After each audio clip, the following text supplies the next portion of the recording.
নমস্কাৰ, মই দিগন্ত ভাইটি। বন্ধুসকল, মই যোৱা ৩-৪ দিনমানৰ আগত এটা অংকনবাদীৰ ভিডিঅ' বনাইছিলোঁ, এটা গীত গাইছিলোঁ।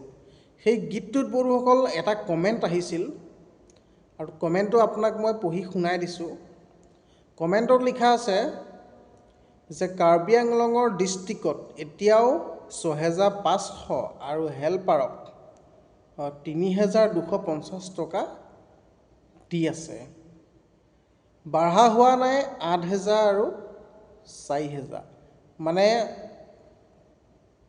তেখেতে কৈছে যে তেওঁলোকৰ ডিষ্ট্ৰিক্টত হেনো দৰমহা বাঢ়াই নাই। আগতে যেনেকৈ দি আছিলে ৬৫০০ ৱৰ্কাৰক আৰু হেল্পাৰক দি আছিল ৩,২৫০ টকা, কিন্তু এতিয়াতো বৰ্তমান ৭৫০ টকা আৰু টকা ১৫০০টো বাঢ়িল ন। বাঢ়াৰ ফলত কি হ'ল, এতিয়া বৰ্তমান তেওঁলোকে পাই আছে ৱৰ্কাৰে ৮,০০০ আৰু হেল্পাৰে ৪,০০০। হয়নে নহয়? এই পইচাটো বাঢ়া পইচাটো কাৰ্বি আংলঙৰ ডিষ্ট্ৰিক্টৰ ফালে হেনো দিয়া নাই আৰু তেখেতসকলৰ কাৰ্বি আংলং ডিষ্ট্ৰিক্টৰ ফালে এই দৰমহাটো বাঢ়া নাই আৰু তেখেতসকলে পোৱাও নাই।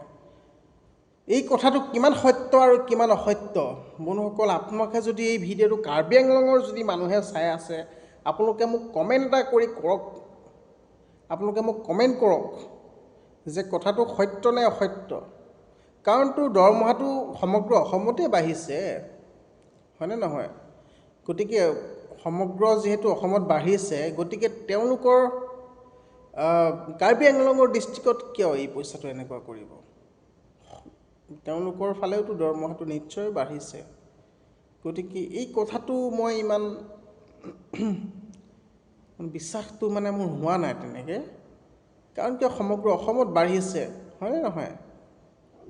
গতিকে বন্ধুসকল, আপোনালোকে যদি কোনোবা কাৰ্বি আংলঙৰ মানুহে চাই আছে, মোক কমেণ্ট কৰি জনাবচোন। যদিহে সঁচাকৈ বাঢ়া নাই, তেতিয়াহ'লে আমি চৰকাৰক নিশ্চয় ক'ম। আমি নিশ্চয় ক'ব লাগিব, কাৰণ দৰমহা বাঢ়ি গ'ল অলৰেডি ৭৫০ আৰু ১৫০০। এইকেইটা তেখেতসকলে পাব লাগে ন।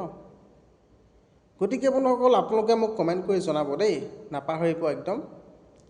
আৰু বন্ধুসকল, আপোনালোকৰ খবৰ খাতি প্ৰায় ভালেই নহয়? আপোনালোকৰ ঘৰখন সদায় ভালে কুশলে থাকক। আগন্তুক ইলেকশ্যন আহি আছে, মই আৰু এটা ভিডিঅ' বনাম। গতিকে আজিলৈ বন্ধুসকল ইমানেই ভিডিঅ'টো। নেক্সট ভিডিঅ'ত আকৌ লগ পাম। ধন্যবাদ। জয় আই অসম।